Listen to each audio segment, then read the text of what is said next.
Today's video is sponsored by Skillshare. Stay tuned to hear more about all that Skillshare has to offer. Hey guys, Rachel here. Welcome back to my channel and welcome back to Pencil Stash. If you're new here, subscribe, and if you're enjoying my videos, hit that like button. Today, we are going to be tackling my weakness, which is backgrounds. So we are going to be bringing out the Kerby Rosanes Imagimorphia book. I really like this one. And I found, let's see here. I found this page.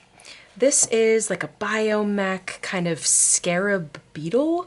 And I really like it, not only because the subject matter is kind of interesting and fun and kind of, you know, dynamic, but also there's plenty of room here to make a cool background. So I thought it would be a good page to kind of experiment with and maybe tackle a little bit of my very, very obvious weakness, which is backgrounds. So definitely need to flex this muscle, so let's get started.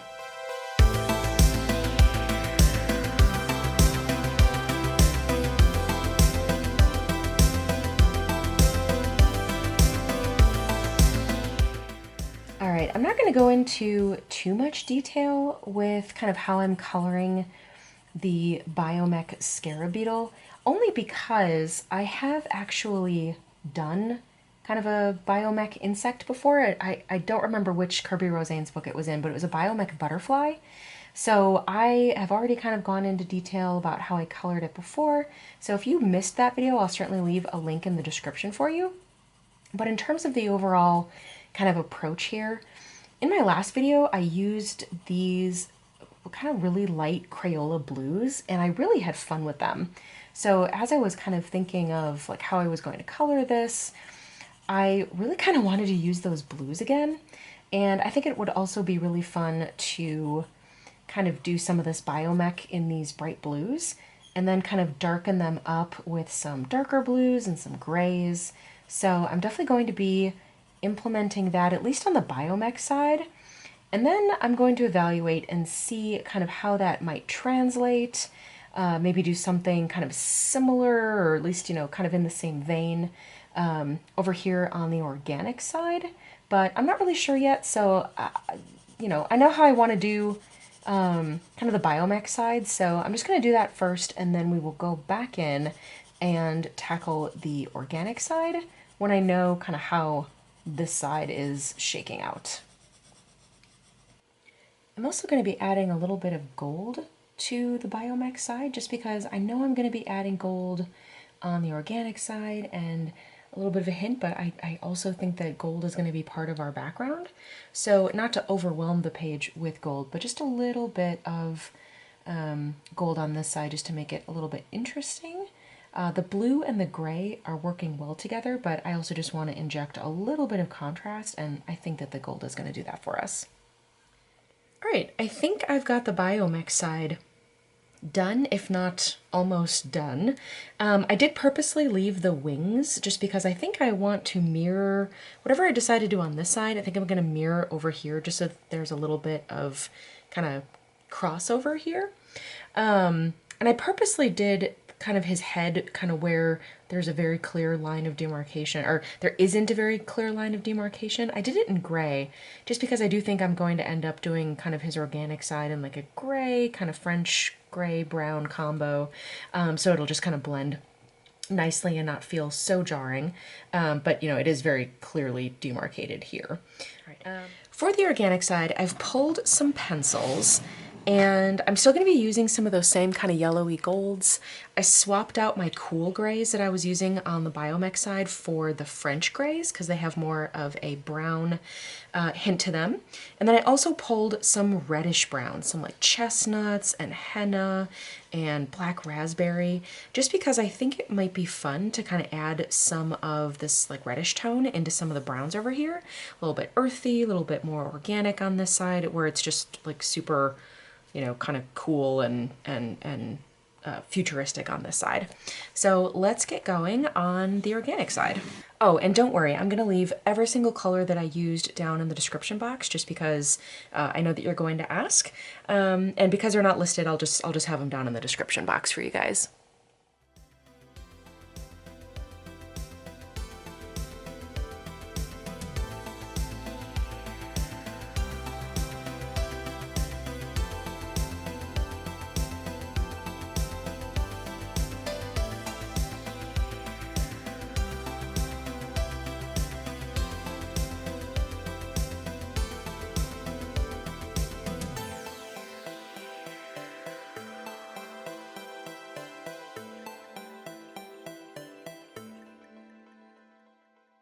All right, my Scarab biomech is colored, and now I want to start the background.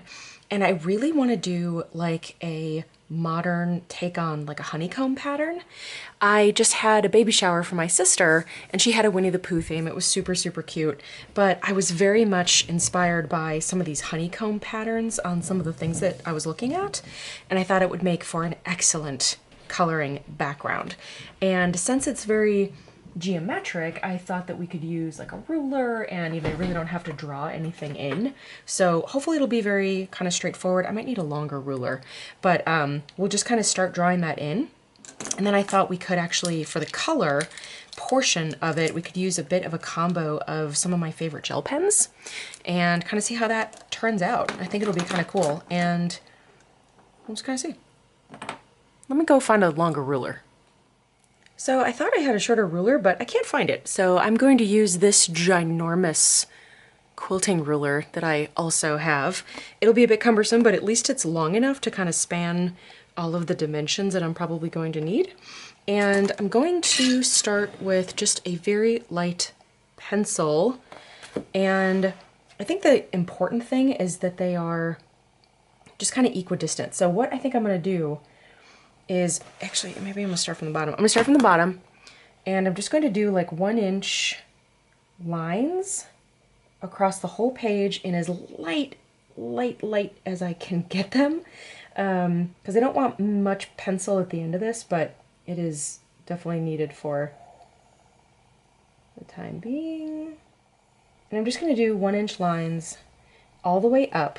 And the nice thing about a see-through ruler is that you can line up along the line that you just made with your 1-inch mark, and just do it all the way up. All right, now we have our 1-inch lines starting from the bottom. Might have gotten a little wonky in a spot or two because this looks a little bit fatter than that, but it's okay. I won't tell anybody if you won't. Let's see here.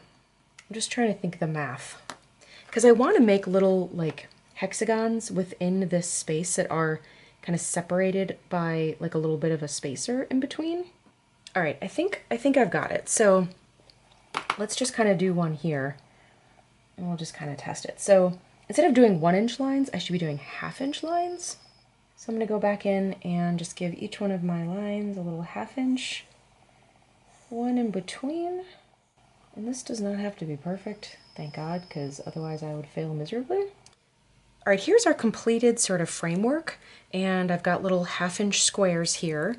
And just so that these pencil lines aren't as dark, I don't need them to be visible. I just need them as my guideline. So I want to erase as much of it as I can. So what I'm going to do is just take an eraser, and I'm just going to sort of start to kind of like erase as much of it as I can, but still be able to see it. I'm going to flip this around just so that it's nice and clean. And I'm just going to sort of see how much I can get away with erasing, but still being able to see what I need to. If you're not careful, these erasers are so nice that if you're not careful, you will very much erase everything. And actually, what's kind of cool is that because this is like a biomech / organic, like I'm not actually overly concerned about, at the end of the day, being able to see some of these lines. I think it might actually kind of add to the organic / biomech kind of thing. So actually, maybe it's not such a bad thing. I do want them to be very barely visible, but I think it might be kind of cool if they were a little bit visible. All right, I like this. I think it shows up like just enough to accomplish both my guidelines objective and my kind of still seen objective to kind of marry some of these shapes together. So what I'm gonna do, I should have practiced this. Here, wait, let me practice this real fast. Hang on, let me get a scrap piece of paper. I got a piece of paper out of my sketchbook, and I'm just gonna put in that same 1/2-inch grid, because I just want to practice one within like an inch square. So what I want to do, and I'm going to use a darker color just so you can see a little bit better. What I want to do is create a hexagon within this. So my thought was I'm going to use the midpoints of each of my 1-inch squares and just do from kind of the halfway point and the in-between to the other halfway point. Yeah, I don't know about this. Let's see if it makes the shape that I want. But that's an octagon. Shoot! Hang on, all right. See, this is why you do it on scrap paper. Oh my God. Let's try it over here then. And then I just connect. There we go, okay. Then I just connect to the corners like that, okay. Crisis averted. We're all good. I think that's what I wanted to do. That was what was in my head. But then when it came to putting it down on graph paper, I was like, no, that can't be right. But it is, it's right, okay. So I kind of like the idea of just hand drawing this in. I don't want them to be perfect. So that is what I'm going to do. And I think I want the majority of them gold. And I'm not gonna do like one every single 1-inch square. I'm gonna try to leave some blank, and then I'm gonna do some fun like hashes through some of them. So we're just gonna sort of see.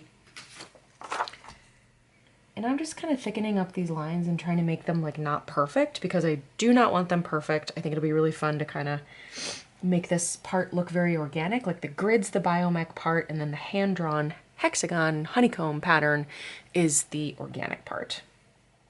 And when I do this, I'm gonna try to have them like not touch, because I want there to be like a little bit of a spacer in between. I didn't account for that on the top and the bottom, so I'm gonna have to kind of play with that as we go up and down. All right, now I'm gonna skip one to leave a blank. And the nice thing is that I can kind of design the blanks as I go. I can kind of put one in, and then if I don't like where that blank is, I can put it in later. All right, so I just realized why this looks wrong, and the answer is because it's wrong. I should have been doing these staggered so that they fit kind of together. So like the bottom of this one should have started on this so that they kind of like fit. I feel silly. So right now I am deciding whether or not I like it. I mean, it's not terrible, but it's not honeycomb. And I think that might be okay, because I mean, obviously this isn't a bee, right? I mean, it's a scarab, it's a bug of some kind. It doesn't have to be honeycomb. And I do like it, and I do not want to start over. Yeah. Maybe we can find something cool to kind of put in this like diamond negative space, maybe with one of these other colors. I think we're gonna just kind of have to do that. Yeah. But yeah, that's why it looks wrong, because it's wrong. And the bad thing is, it's not like you can just like start over, you know, like I don't have another one of these pages. I mean, I could do it on this page, but I'm not gonna do that. I've already colored him, so we kind of have to get creative and just kind of make this work. And to be honest, I kind of like it. It's geometric, so it definitely still reads the way that I need it to, even if it's not quite what I had intended. I think I'm okay with that. So yeah, kudos to you guys who were like shouting at the computer like, hey, that's not honeycomb. You guys get extra brownie points this week. And I could totally play this off and do a voiceover and say that this was totally what I intended, but I'm not gonna do that. Sometimes you just gotta own it and see it for what it is, and like I said, I kind of like it. I think it's gonna be okay. I think we can totally make this like super modern geometric pattern totally work. All right, so here's kind of my framework, and I actually really like it. I think it is going to work out just fine. And now that I kind of have everything kind of where I want it, I'm gonna go back in with my gold, and I'm just gonna go over some of my lines again so that it looks just a little bit sketchy, if that makes sense. So just so that the lines kind of don't look so straight. So I'm not worried about overlap. I'm not worried about them getting a little wonky. This is a really good use of your gel pens. I know I kind of struggle with like how to use gel pens in coloring. I think this is a perfect use.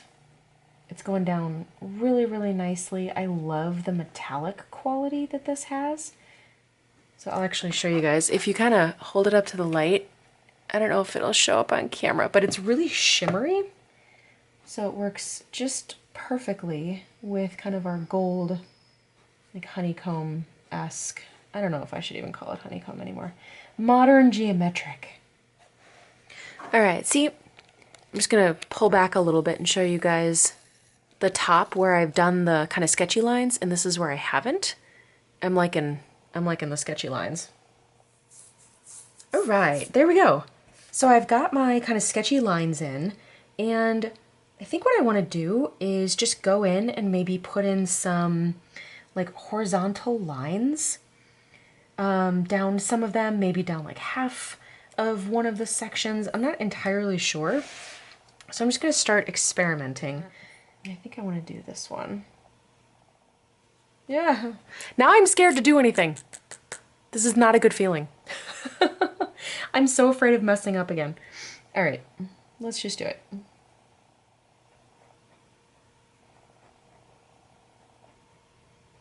So that one I did all the way down, and that looks good.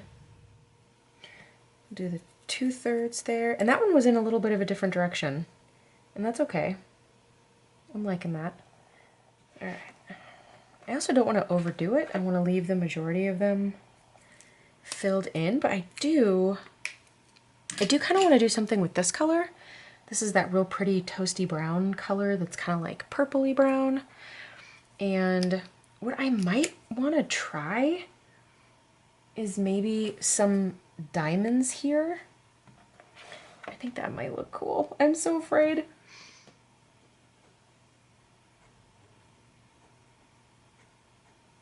Oh yeah, that's cool. I like that.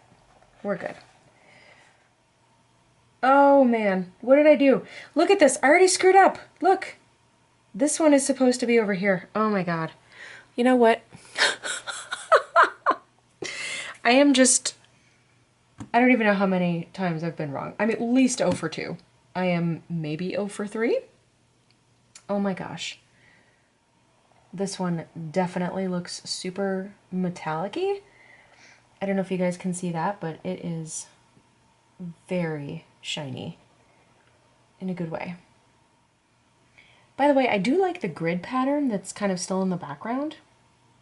I was thinking I might test to see if I can still use my eraser over the gel pen once it dries, but I actually don't even think I'm going to do that. I think I'm just going to leave it. I kind of like it. I like that this color too kind of really goes with the majority of this kind of burnt reddish purple on the side of our scarab. Looks nice. All right, I think we're good. I think we're good. And I have to say, despite screwing up 2, 3, 4, God only knows how many times, I'm actually kind of glad because it was an experiment. I had a really good time playing with it. I had a really good time kind of making it work once I figured out that I was doing it wrong. And in the end, I really like it. It's dynamic, it's bright. It definitely kind of fills the space nicely. I am glad that we left a lot of this kind of negative space. I'm very glad that we left kind of the pencil grid lines in the background. I think that's very cool, especially as they're just kind of like little dashed lines because of the way that I was erasing. So overall, I really, really like this. It was definitely a good use of time to kind of scratch or stretch that muscle of doing backgrounds. And I have to say, I learn so much more when I do things wrong than when they come out without or come off without a hitch. And I definitely learned here to maybe map it out a little bit better, prep a little bit better, look up references. I'm constantly telling you guys that, and I didn't do it myself. I kind of just went off of what I knew to be honeycomb, but of course it was wrong. So definitely look up your references, and I really enjoyed it. It was super fun to do. And I got to use my gel pens, and I do love using my gel pens. So I hope you guys enjoyed this video. I hope you learn from my mistakes, and And if you guys want to try out kind of a funky background like this, I definitely encourage you to do so. And speaking from learning from your mistakes, this video is sponsored by Skillshare. Skillshare is an online learning community for creators with thousands of classes in design, art, business, and so much more. If you want to improve your knowledge on any topic, Skillshare has a class for you. Like this class, Color Theory for Illustrators, a fun beginner's guide to creative color. This one would be a fantastic addition to any adult colorer's toolkit. Premium membership gives you unlimited access to classes, communities, and workshops that are just right for you and your learning goals. So join the millions of students already learning on Skillshare today with a special offer just for Pencil Stash viewers. For a limited time, you can use the link in my description to get a free trial of Skillshare Premium membership. And after your free trial, Skillshare is just $10 a month. When you think about what a great investment that is in yourself and your growth, that is a steal. So whether you want to fuel your curiosity, creativity, or even learn a new skill to further your career, Skillshare is the perfect place to keep you learning and thriving. Act now for this special offer and start learning with Skillshare today.